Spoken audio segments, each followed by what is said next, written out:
Today we will learn basic geometrical concepts related to line, angles, types of triangles and their related formulas. So let's begin.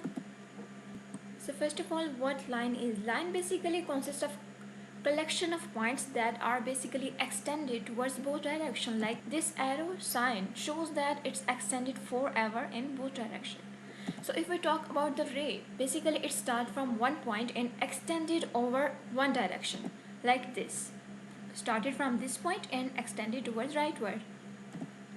So next is, what is the angle? Angle is basically formed when two rays basically share the same endpoint like this. This is ray 1, this is ray 2, and both are sharing the same endpoint, that is known as the vertex. So now these two rays basically form the angle. Next we will discuss about the types of angle. If any angle that is less than 90 degree, this is known as the acute angle. Like this one, 40 degree and 60 degree, basically less than 90, that's why they are known as acute angle. Similarly, we know about the obtuse angle. Any angle that is greater than 90 degree but less than 180 degree is known as the obtuse angle. So it's mean that any angle like greater than 90, it would be 100, 120 or 130, but less than 180 degree, this is the obtuse angle. Next one is the right angle. So one angle that is exactly 90 degree into common rays, then this is known as the right angle. So here this angle is actually the right angle.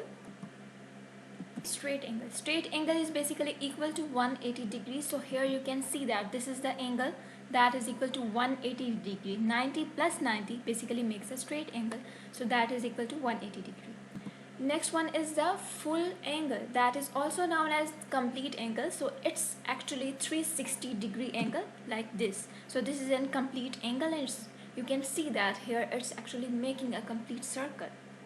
So in circle, basically you know that there is the total angle is 2 pi, that is 360 degree. The reflex angle, any angle that is greater than 180 degree but less than 360 is known as the reflex angle like this. So here if it's a straight angle, it would be like this, but it's greater than 180 degree, that is 220 degrees. So now this is known as the reflex angle. Now we are going to discuss about a pair of angles, and according to the pair of angles we are given certain name to that. The complementary angle is basically when sum of two angles is equal to 90 degree. Here you can see in figure 35 plus 55 you get 90 degree. So these are basically the complementary angles. So next one is the supplementary angles. When the sum of two angles is 180 degree, then these are known as supplementary angles. These pair of angles are called supplementary angles. Like this, now 120 plus 60 degree, basically they sum up into 180 degree.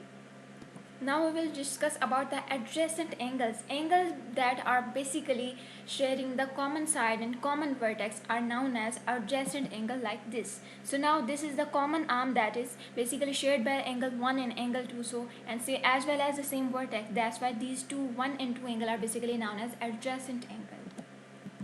Next is adjacent angle, basically that forms straight angle of 180 degree. These are known as the pair of angle, linear pair of angles like this.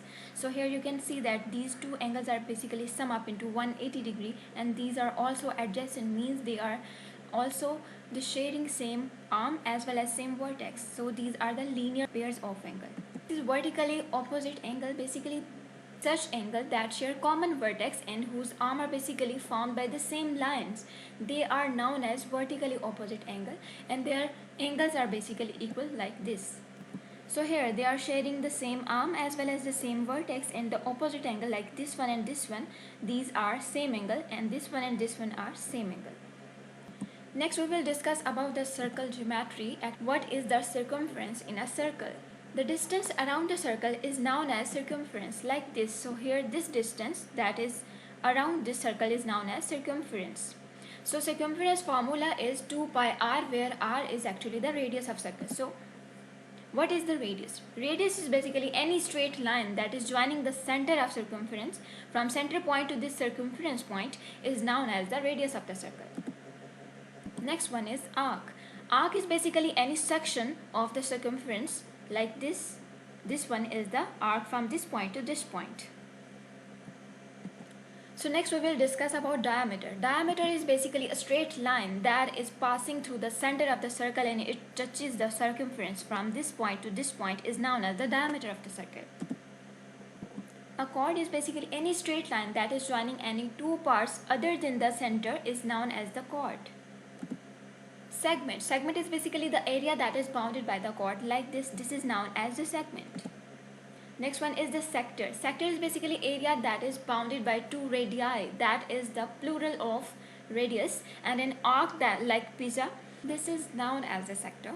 Now we will discuss about the different shapes. So first of all, let's do triangle. Triangle area is 1 by 2 base multiplied by height. If base is a and height is h, then if we discuss about the perimeter, then it would be the sum of all the sides. So in triangle, its sides are a, b and c. So sum of all these is known as the perimeter. Now we will discuss about the square. Square basically is and shape that is having the equal four sides. So like a, this one is also a and this one also a. So now what is the area? Area is actually the square of the side. Area is equal to a square. This is the area of the square. So if we discuss about the perimeter, it would be the sum of four sides, like a plus a plus a plus a, you get 4a. So perimeter formula is 4a. So next, this shape is the rectangle, which is having these two sides equal and these two sides equal. This is known as the rectangle. So its area is this base multiplied by height, and if we talk about the perimeter, then it's equal to 2 into a plus b. Now we will discuss about the tripart triangles with respect to their angles as well as with respect to their sides. So first of all, it's the acute triangle. Any triangle which is having their angles less than 90 degree is known as an acute triangle like this. So here all the angles are basically less than 90 degrees. So next one is the right triangle. If any one of the angle of the triangle is 90 degree, then this is known as the right triangle. Here you can see that this angle is equal to 90 degree and it's an right angle. So next, obtuse triangle. If any one of the angle of the triangle is basically more than 90 degree, then such triangle is known as obtuse triangle. So like this, here you can see that this is a 34 degree, 41 degree, and this angle is 105 degree, that is greater than 90 degree. So that's why this is known as the obtuse triangle. Next one is triangles by sides. So here we have different triangles like this. This triangle is basically having three different sides as well as three different angles. So this is known as the scalene triangle. Next one is this triangle is having two angles, this one and this one, as well as two sides, this side and this side equal. So this is known as isosceles triangle. Equilateral triangle. If all three sides and their angles are equal, then this kind of triangle is known as equilateral triangle. Check your concepts related to this lecture.